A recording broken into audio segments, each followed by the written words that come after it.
اعوذ باللہ من الشیطان الرجیم بسم اللہ الرحمن الرحیم الحمد للہ رب العالمین والعاقبات للمتقین والصلاة والسلام علی اشرف الانبیاء والمرسلین ابی القاسم محمد وآلہ الطیبین الطاہرین المعصومین ولعنۃ اللہ علی اعدائہم اجمعین الی یوم الدین اما بعد وقد قال اللہ تبارک و تعالی فی کتابہ بسم اللہ الرحمن الرحیم واستعینوا بالصبر والصلاۃ ان اللہ مع الصابرین۔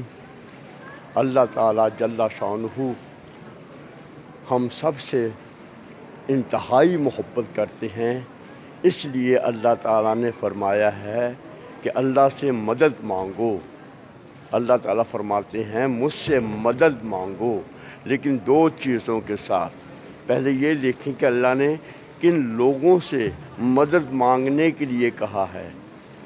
وہ لوگ ہیں صاحب ایمان، ایمان والے ہیں، یعنی کہ اللہ کی توحید پر، اللہ کی عدل پر، اللہ کی عدالت پر، اللہ کے رسولوں پر، ائمہ معصومین پر اور قیامت پر ایمان رکھنے والے ہوں، یہ صاحب ایمان ہیں۔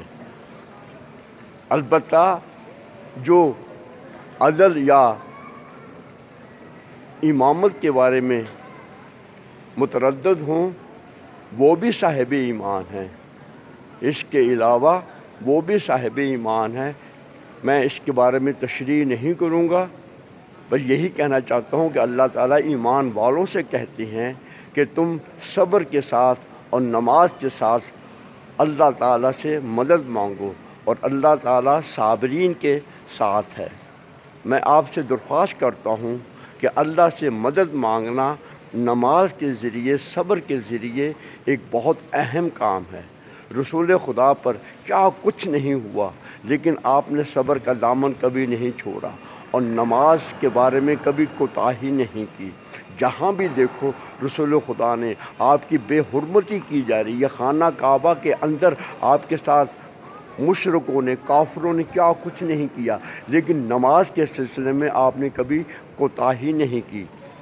نمازیں واجب ہیں، وہ 6 نمازیں ہیں جو 6 طرح کی نمازیں ہیں، اور اسی طرح نمازیں مستحب ہیں، جیسے کہ نماز نافلہ صبح ہے، جیسے کہ سنتیں ہیں۔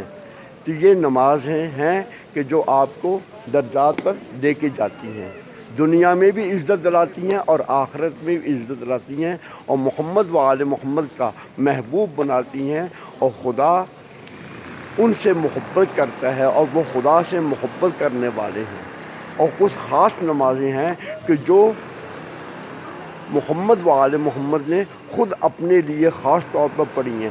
اگر وہ نمازیں ہم بھی پڑھیں تو یقیناً خدا ہمیں بہت عطا فرمائے گا۔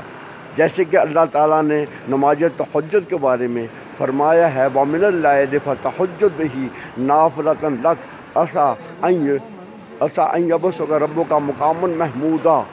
اب آپ دیکھ لیں کہ اس نماز سے خدا مقام محمود تک لے کے جا رہا ہے، خود رسول خدا کی نماز ہے۔ آج جس نماز کا میں ذکر کرنا چاہتا ہوں وہ نماز ہے امام موسیٰ کاظم علیہ السلام۔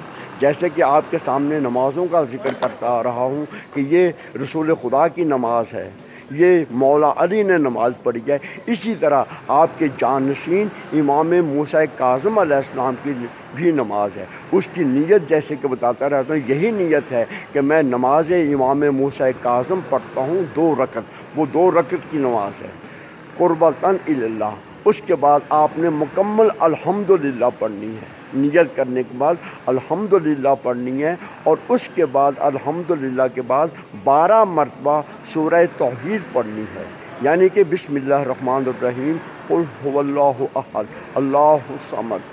بہت عظیم شان صورت ہے یہ، اس صورت کے بہت فائدے ہیں، سوائے خدا کے علاوہ کوئی نہیں جانتا۔ اور یہ حل مشکلات ہے۔ عام طور پر بھی روٹین میں بھی سورہ قل هو اللہ احد کی تلاوت کرتے رہا کریں۔ تو آپ نے الحمد پڑھنے کے بعد پہلی رکعت میں 12 مرتبہ سورہ توحید پڑھنی ہے، اس کے بعد رکوع اور سجود، پھر آپ نے قیام کرنا ہے، پھر آپ نے سورہ الحمد کے بعد سورہ توحید کو 12 مرتبہ پڑھنا ہے، اس کے بعد 12 مرتبہ پڑھنے کے بعد آپ نے قنوت پڑھنی ہے۔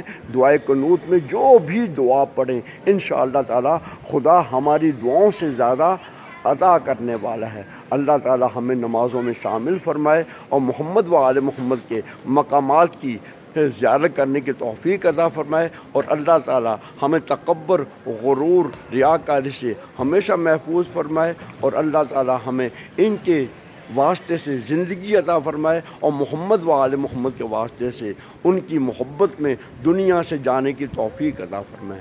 وما علینا الا البلاغ المبین۔ اللہم صلی علی محمد و آل محمد۔ یا الہی میرے تمام بہن بھائیوں کی، مومنین اور مومنات کی، بلکہ تمام انسانوں کی حفاظت فرما، اور ان سب کی دعاؤں کو اور آرزوؤں کو پورا فرما، ان کو انسانیت کی خدمت کرنے کی توفیق عطا فرما، ہمارے مرحومین کی مغفرت فرما، ہمارے آقا مولا امام زمان کا جلد ظہور فرما۔ اللہم صلی علی محمد و آل محمد۔